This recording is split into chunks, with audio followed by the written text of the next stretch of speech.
Welcome, everyone. My name is Lué McWilliams, and I'm an actor, writer, producer, director, and a longtime student of Polina Klimovitskaya.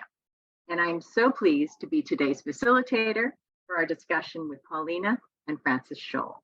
And before we begin, I'd like to tell you a few things about Polina and Francis. And first about Polina. She is an internationally respected and awarded master acting and directing teacher. She has taught acting at Yale University, New York University, Michael Howard Studios in New York City, among many other world-renowned drama schools. She's also a director, producer, and actress, performing in an Oscar-nominated film, Molly's Pilgrim. And from her early years in Moscow, Polina, from that time, has dedicated her life full-time to the craft. She's the founder of Terra Incognita Theater, an experimental theater company that has toured throughout Europe, US, and South America. And through her methodology, Kinetic Mind, Polina guides the actor through a highly individualized, transformative training that prepares the actor's body to speak truthfully and that merges the artist's intuitive core, psychological body, and imagination. Training with Polina is a process of becoming one's own creative guide and developing professional techniques. Students learn fundamentals of acting as both an art and craft within uniquely tailored exercises and explorations that they can apply on their own on a daily basis. Text analysis, body mining training, and scene study merge to offer the actor true freedom, spontaneity, and clarity while working on any audition or role. Students grow into actors who excite the room and bring something real to the audience. And there's so much more to talk about Polina, but you can go to her website to learn more. It's polinaktraining.com. And now our other special guest is Francis Cholle, another longtime student of Polina. And Francis is passionate about her approach to acting. In his words, he says it brings to him inspiration for his own work. He helps global leaders and their teams solve complex challenges using deep human learning and the latest research in cognitive science, doubled with his own practice and research as a musician, actor, director, and yogi. His purpose in life is about enabling an innate potential in each of us to think and make decisions in ways that can ensure a more innovative and more substantial path for prosperity for all. He's a best-selling author, published in multiple languages. He spoke on TED Stage and the Davos World Economic Forum. He's lectured and taught internationally. And the purpose of this series of discussions is to present Polina's unique methodology for actors, directors, musicians, and dancers. Our aim is to explain her technique to performers and non-performers alike. The three of us believe in the way of the actor is a universal path to one's innate creativity and self-awareness, and as such offers unique ways to adapt and enjoy more meaningful lives at a time when the world might often feel disconcerting for many of us. So, without further ado, I'd like to welcome our guests, Polina and Francis. Welcome. Thank you. Thank you, Lué. It's a little strange, isn't it, Francis, to hear about yourself.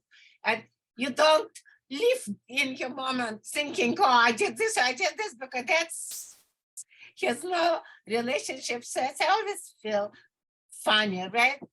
And how the actors feel. Got an Oscar, and I feel sometimes that after an Oscar, it must be terrible feeling. Now I'm an Oscar person. What do I do next? We are just people. In each particular moment, we are. Luis, thank you so much for your lovely introduction. Just find one tiny maybe a comment if anybody is interested to look at the website. I'm considering with my assistant. The burden is to, I kind of wanted to erase all traces of my name from So Polina, because the work is never mine.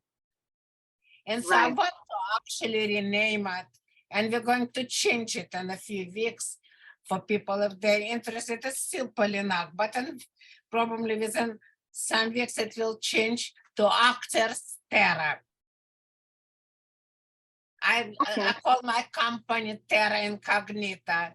As a child, I was always, it was magical, the old maps, and going to Terra Incognita. So that was, I actually didn't call it, it was kind of giving me the name. And so the website will be Actors Terra, not Polina. There's nothing of Polina. Francis. Yeah, sure. Thank you. I love Tara. Yeah, I love actress Tara. I think it's a great name, Polina. No, just one little thing, because I think it's at the heart of the conversation and my interest for your work, Polina, over all these years.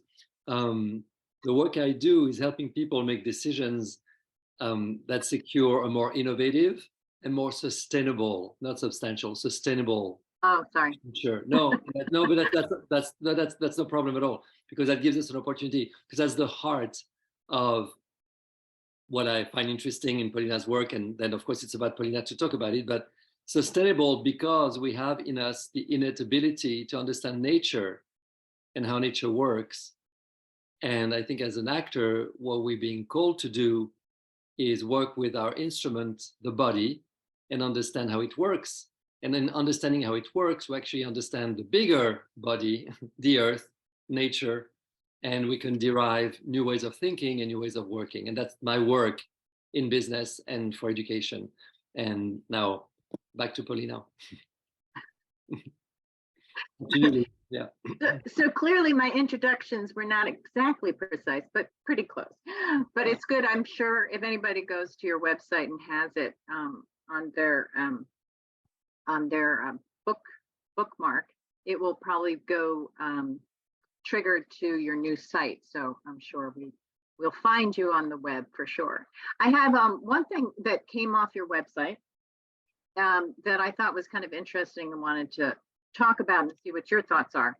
In it, on your website, you say your personal goal is to help each actor who comes to study with you to find her or his creative nature.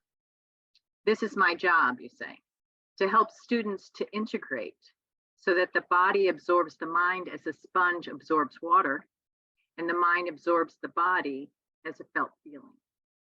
And I don't know if you want to talk a little bit about that for folks who are listening.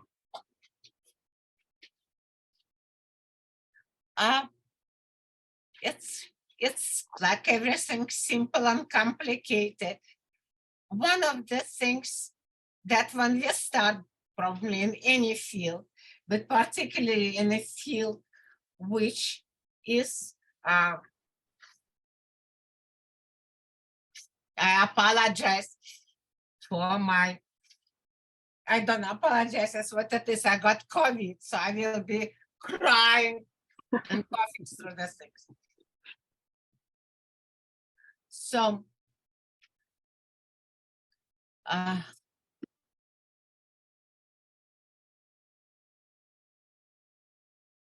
when we enter any field, but particularly a creative field in art, we are not entering an empty space. We are entering very busy space in which already there's so many, so to speak, boxes established. And what naturally happens to us, just as a child tries to fit into whatever, school they put or whatever is the situation, an artist, a young artist, is trying to fit into the landscape is presented by the regular time, and that desire to fit, along with desire to find oneself, is actually creating, I think, deep conflict, because we are trying to, when art, it's a unique individual language of each person. Art combines both. almost everything. I mean, I talk about art, it can be applied, of course, everything. But the language artists speak is advanced. No language, it's individually just born. Yet it has to be universal to reach others.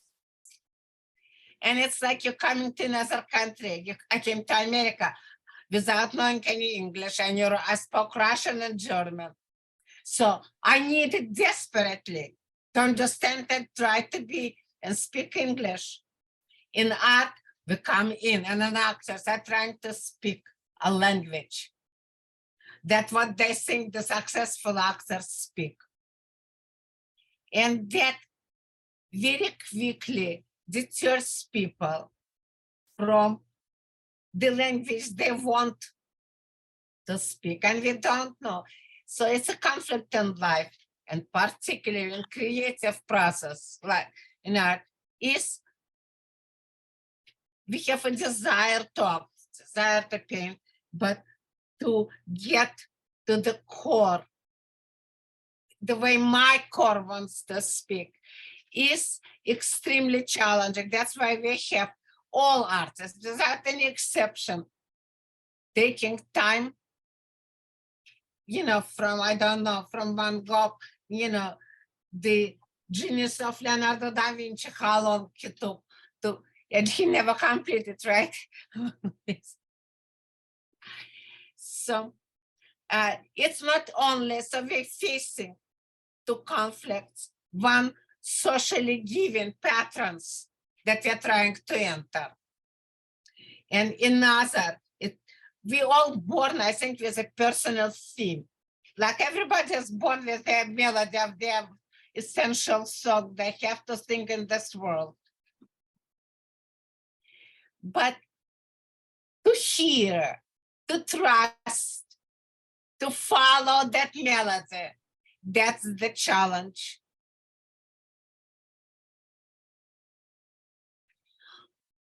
On practical level, one theater and acting training, when art was more art and less industry, or when it was something, I don't know, medieval staging of Jesus Christ story, each group, all those workers organizing those things, there are always some rules and stuff. But I think that society probably never was as marked industrially in art of acting as we have it today. It's basically an industry. And acting training was not also put in those, they didn't teach acting in universities. When Hamlet went to university, so what I'm talking about, it's not bad, it's what's happening. But I'm looking at what's happening and what young actors are facing, and they're facing extremely organized and dominating industry of the way acting are taught. And as a result, there is very little space in it of not knowing, of being. We have many, many, many great legendary stars who never went to any acting schools. And so this is one part, is what the actors, the food they're given. Also, there is a pressure of industry to become like, I don't know, for one generation, Meryl Streep. I don't know who is for the younger generation, they're always trying. It's normal. We always learn from those who are better. But today it's becoming more of standardized, more keeping people in. The other thing is the naturally inborn thing. It's very difficult. I think that I actually think that nobody can truly have an objective picture of oneself. And I think it's not bad, because otherwise we won't need each other, right?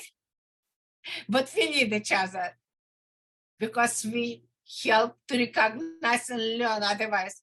So a person, for example, I'm, as my teacher said, born comedian.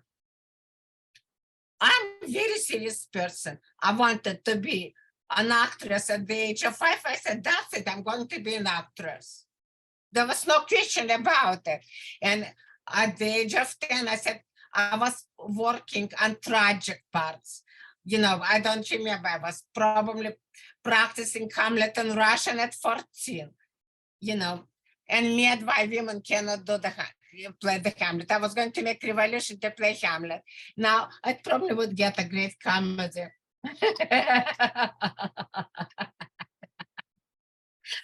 I am a good comedian because I'm so serious and tragic.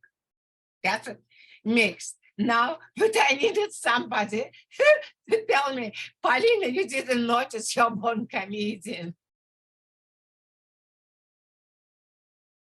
So that means I can be tragic. And I'm not talking about that people are born into being comedy or this. What I'm saying is it's very interesting. It's fascinating, the process of the way we internally, what we think is working. And we need an objective, clear, somebody like through clear lenses to help us to a little bit to fix the focus. Mm-hmm. And to say, you know, Polina, maybe you don't need that much tragedy. It's good that you like tragedy. Or maybe to notice, Polina, why are you moving your hands so much? In other words, you can know how every great actor has bad movies and good movies, good shows, and it very much depends on the director. They're reflecting each other. So in a teacher, what I see in my work is number one, to help people to a little bit clear the space from that brainwashed what acting is concept, because it's suffocating concept. We cannot blame Meisner or Stanislavski or, you know, whoever for it. It's the way, you know, Meisner created, Stanislavski created. Stanislavski, before he died, said, what a pity, I didn't have time to create a system. Everybody teaches Stanislavski system. They never, you know, I always want to ask these people who teach it, when the last time you had dinner with Stanislavski? So to open a little bit, to clear the space.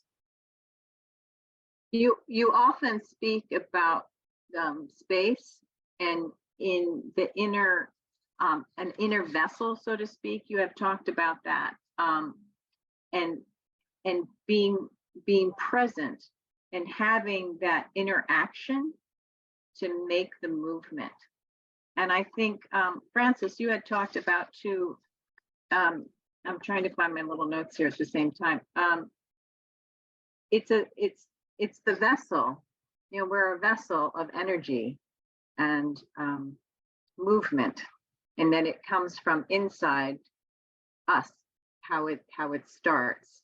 I don't know if you want to speak to that, how it might mirror with what you do. I could share a few things. Actually, I could share a few things. So first of all, when Polina said that we're all given a theme, you know, like a harmony, you know, to when we're born, you know. And Polina, you know that I told you, you know, I worked with a Native American for many years, and Louis knows him as well and has seen the work we were doing together. And I think he told me, or I heard or read, that in some Native American tradition, the mother takes the child to the forest at birth and sings the theme song to that child. And that's unique to every child. That's crazy, no? That's exactly what you said. Interesting. Yeah. And then the incredible thing to me is that sound is a wave, you know, and when you look at our index, you know, fingerprint. So we universally all have a unique fingerprint, and paradoxically, that fingerprint is unique. And it's like a sound, you know, a printed sound. So I find this incredible that we are all uniquely associated with a fingerprint and Native American tradition with a sound, and so it's universal and unique at the same time. And I think that's the work of the actor, you know, and that's what I like, the work of the body. And then we can discuss the vessel, Louis, but we all have a body, we all have feelings, we all have emotions, we all have responses to the stimulations around us, and then we have unique ways to respond to it. And I think what fascinates the audience is to see the universality of what's happening to all of us and the unique experience of the person you have in front of you. And that's what makes us more human, to be able to see other humans. You know, that's what I love most when I travel, is to see the universality of human stories and the uniqueness of circumstances. And that's actually moving me deeply every time when I travel, to see this anywhere in the world. And then, so that's why I like what Polina does, because it gives space to the uniqueness, but entering the portal of universal physicality. Yeah. You know, and I like that. So now, concretely, the vessel that you're talking about, the coming out of Polina's class when we work together, you know, once a week on Thursdays, I've sometimes went to the piano to practice, and I'm able to reach my high notes coming from that presence and that freedom in the physical experience of the moment. And that's always crazy to me, because it's not a technique, it's the absence of technique in a way, you know, and removing my intention of technically performing that note or singing that note that actually allows the high note. The paradox also, I was taking a voice class last week in Denver with a teacher that's been studying with my teacher for decades, and he was telling me that when we speak, we can hit much higher pitches than when we sing. Which doesn't make any sense. It's the same voice, the same instrument, you know. So it's because there is a gap between our ability. When we speak, we're free. When we sing, we try. That's it. Yeah, and that's Try what things. like. So now to talk about the vessel, there is this. We discussed it with Polina. You know, there is this interesting Taoist riddle, puzzle, or way of looking at things that says, okay, what is more important, the vase or the space inside the vase? And of course, all of us, in the way we've been brought up, is the vase. Okay, the vase takes technology, it takes matter, it takes work. But what doesn't take anything is the space inside. But without the space inside, imagine a full vase, there's no space for the flowers. So the vase loses its purpose, it becomes a sculpture, it's different.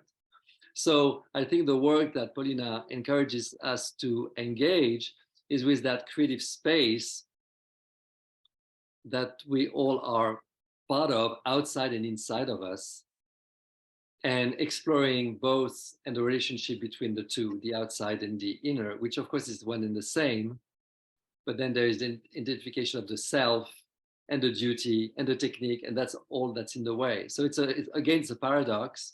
You know, it's already there, but to be able to engage it requires the exercises, the exploration, the freedom, the memory, the muscle memory, the emotional memory, the physical memory, everything, you know, so that we can go back to it and be surprised as we perform.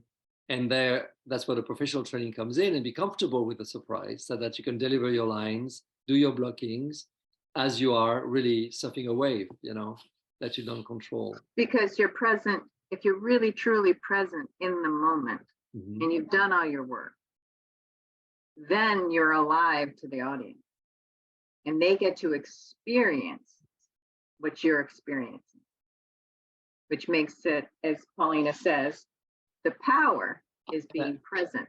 And I think what the audience experiences is the paradox of the two things together, which seems to oppose one another, but they're the same. You know, they can coexist.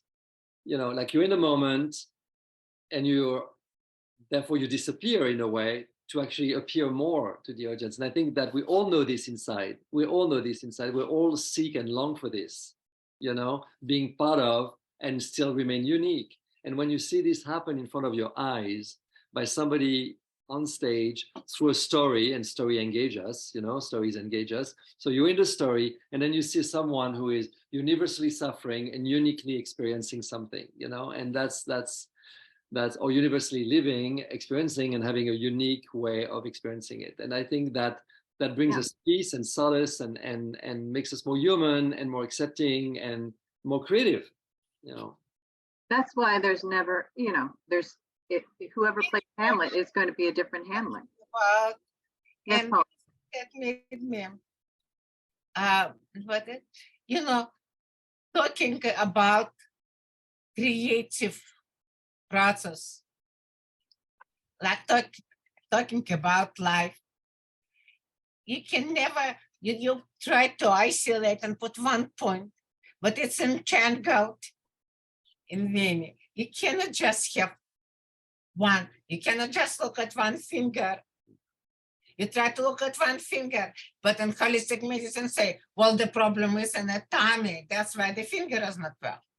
You cannot pull. So it's all the things entangles.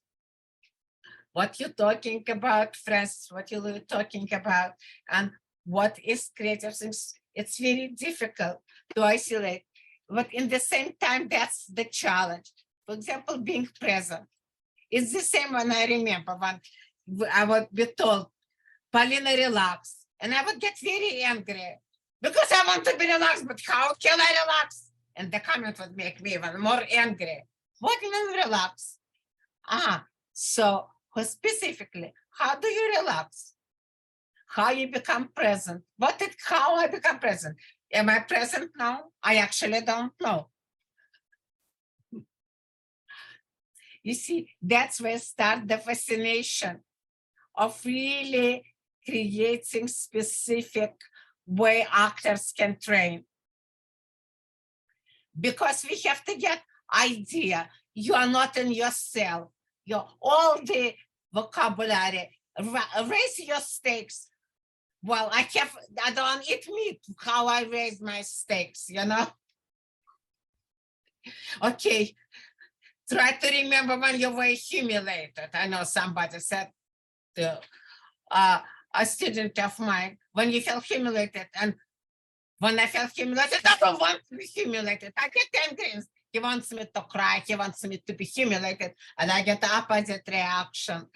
You see, it's very funny, the points of trigger.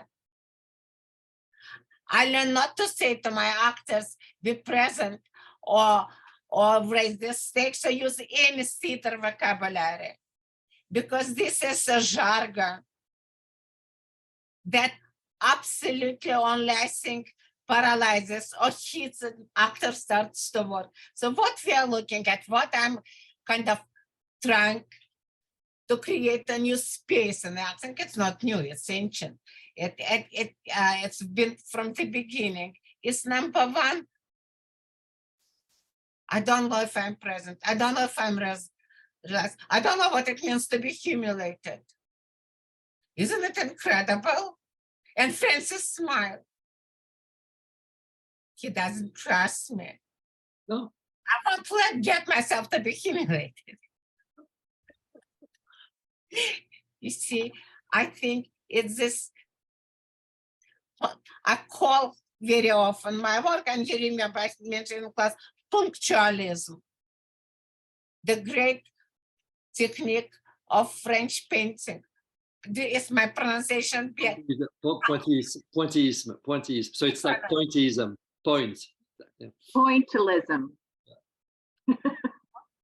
Point. All I know is a point.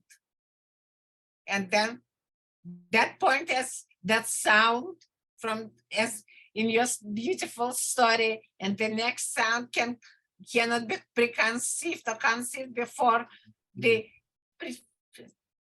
it's the same point. You spoke in a class about actors are kind of like painters, and our points that you're just talking about is the painter has a paintbrush and he has different color paints to create his painting, and we as actors have those points. It's kind of the mirror image. I feel like the pointillism in the painting and the acting comes from specific actions, like a painter taking a brush and putting the paint on a tableau. Right. Yeah. What you see, the actors are taught today to produce a result to impress the audience, to express the character and what character feels. So as an audience, I see it. I see what that actor is, that this character is trying to this and this. I remain in myself. It's like I go to theater, I go to cinema, I go to dance, anything. It's my desire to be a little more free from Polina. Let go, Polina. My desire to experience. But when I'm just fed up, that's a tree, that's a fellow, that's this. Don't you see a jealous husband? I feel sent back to my already overworking poor brain. My brain is not poor, but but on that kind of level. The thing is, in that Sierra, when I saw that painting, my brother, I tell the story. I teach through stories, not the concept. I told many times, I don't remember, probably I was, 10, whatever. My brother, older brother, brought me to museum where first time I saw that great painting of Sierra. So I count my nose to the painting and I see points and I turn back and very loud and I'm properly yell to my brother, they're just points. So my dear brother pulls me back. And then again I yell to the whole museum. So that's the painting is perceived by audience. We make points, and then each audience becomes collaborator with us. And they see their own Othello, their own Hamlet. They become engaged. And that's a big difference, creating that kind of channel between one audience and that the channel between oneself, when we're talking, the channel between oneself and what the character, whatever comes through. And it's going back one to your wonderful, I love your whole associations and story, the ways. So if all energy is to paint the ways, the shape of the ways, then the audience see the ways. But if there is something magical, a genie lives in the way. In I the see big, the yeah. way. But I start to get like a kid who is a genie inside. What can come out of it? So a waste for me is a bottle in the ocean and you catch it, you get it out. And if you open it, and a genie comes. And but the space must be empty, otherwise there's no place for genie. Mhm. So if you go back, returning that circular thinking when I was starting to how to help actors, many decades ago, a long time ago, I was invited to teach at Gratowski Institute in Poland, which I love. It was a conference and I gave a speech talking about the mind of an actor. So I think that the modern acting technique is rooted in what I call mundane mind. It's a logical mind. It's a mind that will decide if I need to wake up, what I'm going to show up, what I do. It's also the same mind that is going to try to think, because my director told me think about, when you were unhappy or when you were happy. It's the mind that is conditioned. It's a hard-working horse, but it's always working under the same basically conditions. And the trouble is because for many years we drag that horse through the same field, through the same path, through the same way. The horse only learns the numbers It learned to track the things. And in that horse, you cannot be creative. And that's when my actors, you know what's shocking to me when I interview new students, I ask, so what you looking for, what things? And very often they would tell me, well, I need to learn to make my actions stronger, to make my choices stronger. I need to do, and the actors give me a whole horrifying list of what's wrong with them. And what they basically they come to class already knowing what I should teach them and how. And they like to be punished and criticized because then they think you really got, you know, that father figure, you know, and it's horrifying because it's blunt, like a horses with things. Now, our genius, we all have, I believe that everybody has a genius, everybody has a genius. Genius is a spirit, and you're born with spirit. And that's why I feel to liberate the spirit. When one spirit is there, it actually doesn't matter. I have some people studying acting and I help them and they found out that they are playwrights or they are directors or they become psychologists and therapists. We create a lot of illusions and fantasies. So helping an actor or a person, a human being, and I think acting is a great tool to find out what is your song, what you were born to do. If, of course, it's not taught to please the industry, but to find oneself. And so one of the things that is very fascinating challenge is opening different type of mind. I like in, Suzuki and his big Zen for Beginners, he talks about small mind and big mind. I call it mundane mind. It's the same, just words. But a big mind, and a big mind is inside a vase, right? But it also creates the voice. So what we are facing is the basically pathological, that kind of pseudo-psychological approach of today. And the other thing is, I'm getting passionate, but let that be, that's what I am, who I am. You see, the mixture is that they think that acting is emotions. Emotions, it's a visceral reaction. Somebody hits me, I get angry. That's visceral. I wasn't angry. Emotions, it's a very superficial, and it's also programmed, right? As I say, mom pushes the button. Darling, do you want to eat? Oh, don't ask me, I'm a grown up.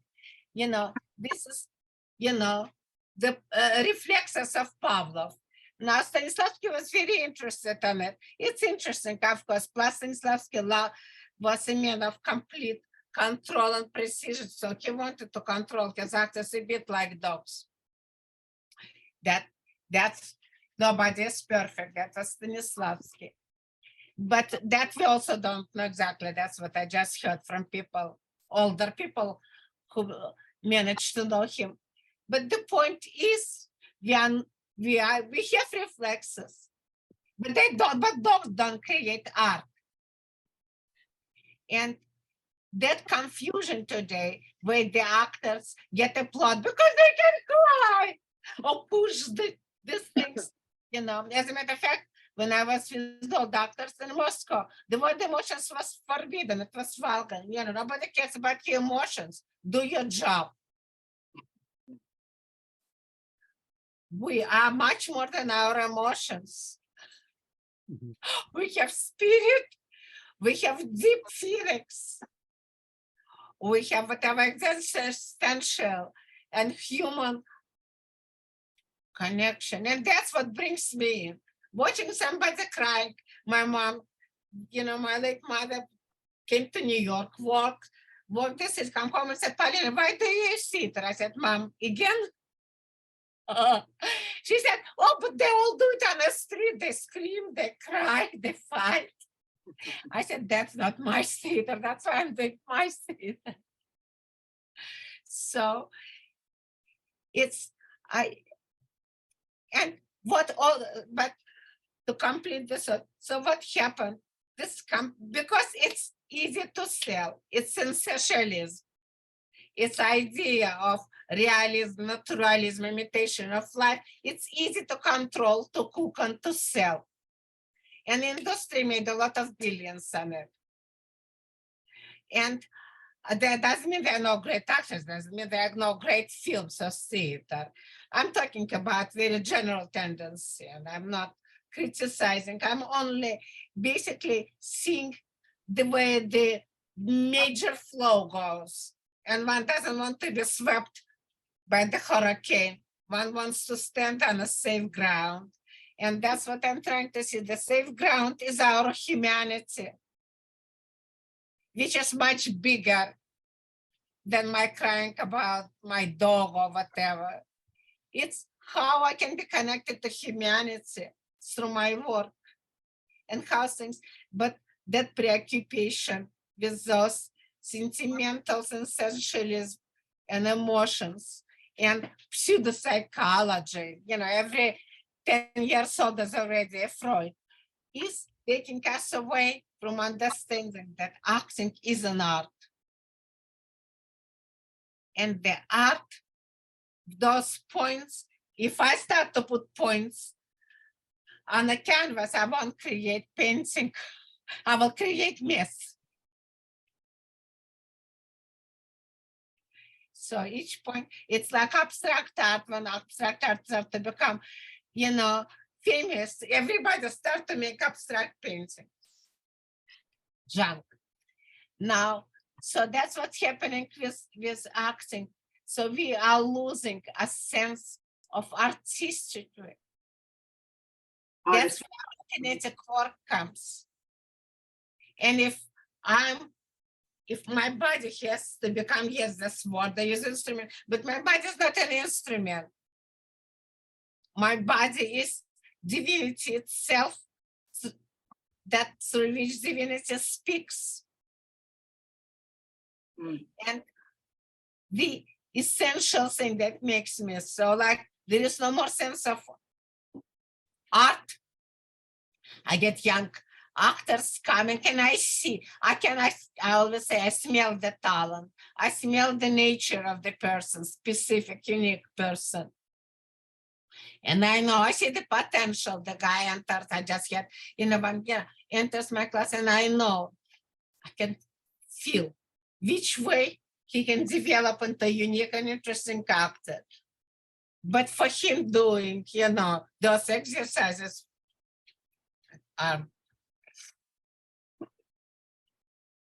for her, those things.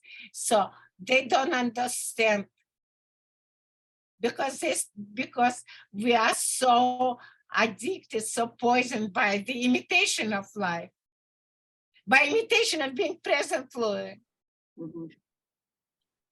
But I cannot be present if I'm not clean internally, I have to be clear. I have to be clear. I have to get take out garbage, take out the stones that prevent the water in a river run. Yeah.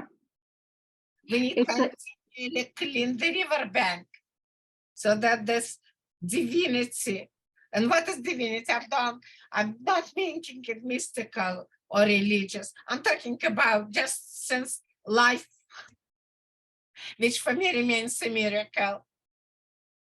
If I may, Francis, we're talking about you're a yogi, right? So it's like when you're doing your meditations, as we know, you're letting, like Polina was just saying, our thoughts being a river and not holding on to those thoughts and allowing them to flow. It's very similar. I think the difference between yoga and acting, that's what Polina was saying, it's an art, acting. I mean, we could say that yoga is an art too, but it's different. I would say maybe yoga could be a channel to emptying, as you were saying. It can be again, it's a practice. It's not a technique. It's a practice to get clear inside. Yeah, that's a that's something that's, allowing the fluidity. And in Chinese medicine, my brother was a doctor of Eastern medicine, as you know, and he would talk about how we're all tributaries inside flowing. And if any of those tributaries are blocked up, the energy is blocked, and we're not, that's where different sicknesses can happen. But it's all, I think so much of it is saying the same thing, is staying fluid and staying open, staying receptive, allowing, so to speak, our inner genie to come out, whether that's teaching, at a TED Talk, or it's on stage at Madison Square Garden, right? Yes. I think that the essential blocks from which, so to speak, is built the energy that moves.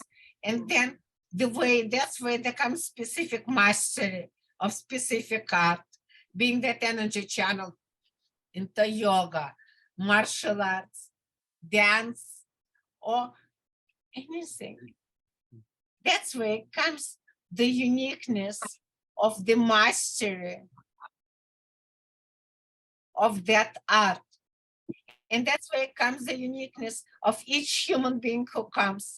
And one managed, Bruce Lee found his genius, brought his genius into the martial arts, right?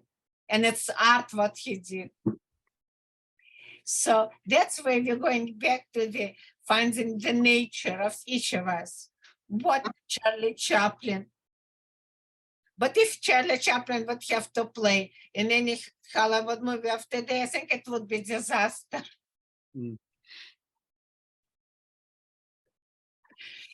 Marlon Brando was frustrated because his genius was absolutely abused and misplaced and not understood. He had no support,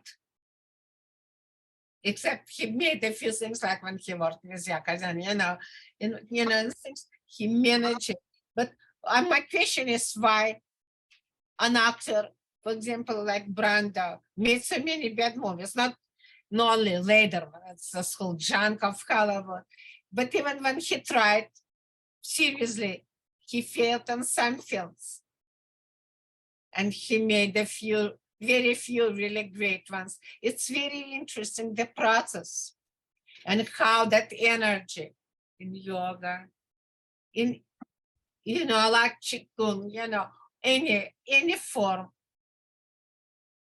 that allowed to move, and how it's transformed. What is interesting, how the same emptiness, Francis, how the same emptiness is born into Othello or brilliant, martial art form. This is fascinating. And it takes different mind approach we need to help to generate in this young generation. Because, and it's very freeing, it's very exciting, and it takes much more work than crying over whatever when you were accumulated or not. It takes consistent work. Nureyev, Barishnikov, Martha Graham, Greta Garbo, who was a master, who fully understood and worked consciously.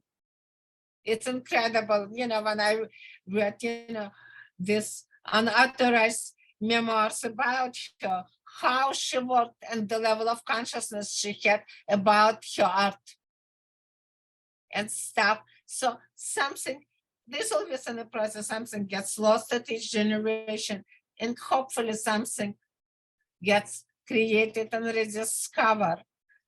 But the point is to drop the vocabulary, the established thinking, and allow yourself to look at things. I always say, I need to clean my glasses. I always need to clean the glasses. And then I need to clean my glasses. Do I see better? Oh, I actually see it a bit.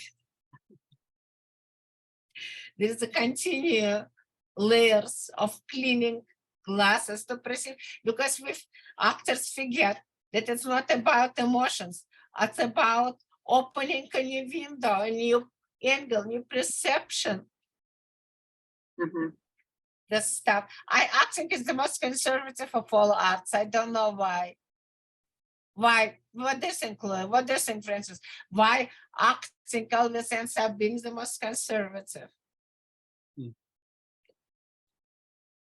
It's a good question, Francis. Maybe for another time, because I think we're opening a big subject. There's one thing I'd like to share too, Right. Polina, is what you teach us is, as students of yours, to go and watch those masters, Brando, Greta Garbo, Charlie Chaplin, because we can start to undo what we've learned, so to speak, and get back to remembering and witnessing how that energy and movement can happen. And also without sound. And also without sound, remember? I think that was very important. Turning off the sound so we can just see the turning off the sound. Turning off the sound. Remember watching those great masters without hearing their voices.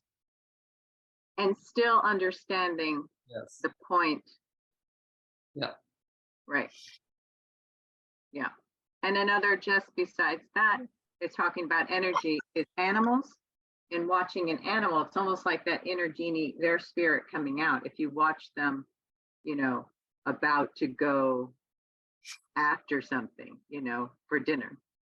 Fascinating. And there's so many places now with YouTube that we can discover those snippets of not only the animals, but some of the great artists like Nureyev you were talking about as well, and can help us on our path of keeping open and our energy open, our inner genies open. So I'm not keeping time, Francis. Are we kind of near end of time? I think so, yes. End of time. That sounds rather ominous. But, sorry, yes, Polina. Oh, so I guess in closing, kind of really what I heard, and please jump in, Francis and Polina, if I'm missing some of it, but kind of what I heard you talking about today was creating the space as an actor, and having our vase, our vase, and our genie inside of us, and allowing that to be liberated, and creating the channel of that liberation between us and the audience as actors. And it's the same with other professions too, in that keeping open your channel. And we talked a little bit about the modern actors, how they're kind of boxed in. And Polina used the mundane mind idea. And talking about how it's really not about emotions, and hoping to, with her work, her kinetic work, helping to keep things opened, and to keep an eye out on not only good actors of today, but also actors and dancers, etc., of yesteryear, so to speak. And I'd like to just remind people, I don't know, Francis, if you want to add anything about some points that we talked about. Right. Just again, the purpose of this series for our discussions is to present Polina's unique methodology for actors, directors, musicians, and dancers. And our aim is to explain her technique to performers and non-performers alike. And that the three of us believe strongly that the way of an actor is a universal path to one's innate creativity and self-awareness, and as such offers unique ways to adapt and enjoy more meaningful lives at a time when the world often feels disconcerting for many of us. And you, as our audience and our listeners, I ask that perhaps you look at or listen to yourself what resonated and what didn't. You have questions. And if you have questions, perhaps to stay with those questions. And Polina often says in class, she says, hold the question, which for me means whether I write it down, whatever that question is, or I keep it open. The answers always will come, maybe not now, tomorrow, but they will come if we hold the question. So as you do that, and what resonates in our discussions with Polina, this is your journey, and to provide insights and how you can be your authentic you, the present you. And again, to learn more about Polina, you can go to her website, which is now, I guess, actorsterra.com. And I'd like to thank you for listening and being part of this discussion as well. And until the next time, please stay safe and well.